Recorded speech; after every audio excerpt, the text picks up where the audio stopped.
तो भगवान श्री कृष्ण के पूछने पर राजा नृग ने कहा कि हे भगवान, नृगो नाम नरेंद्रो अहम इक्ष्वाकुतनयः प्रभो दानि स्वाख्यायमानेषु यदि ते कर्मणं स्पृशम्। हे भगवान, मैं इक्ष्वाकु वंश का पुत्र नृग हूँ और मैं सूर्य वंश का राजा हूँ।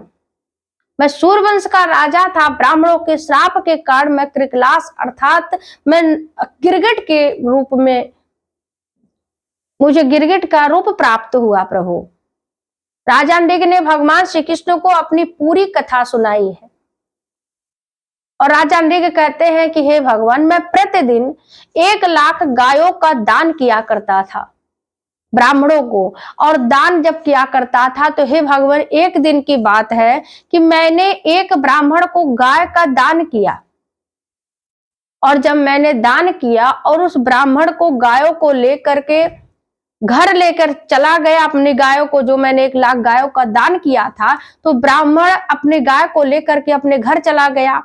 और हे प्रभु, संयोग से उन गायों में से एक गाय भाग करके आकर के हमारे घर गौशाले में आ जाती है और दूसरे दिन प्रातः काल हुआ, फिर से मैं 1,00,000 गायों का दान करने के लिए उपस्थित हुआ।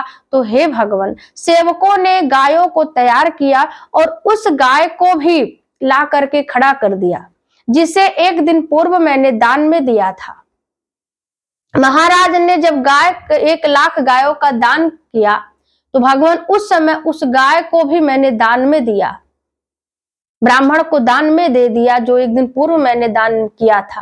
तब तक जो पिछले दिन का जो ब्राह्मण था वो ढूंढते हुए खोजते हुए अपनी गाय को आया और देखा कि यह मेरी गाय है। कहने लगा कि हे महाराज, ये जो गाय है ये हमारी है, एक दिन पहले जिसे आपने दान दिया था। हे भगवान, हे महाराज, ये गाय हमारी है। उस गाय को आप दूसरे ब्राह्मण को दान कर चुके हैं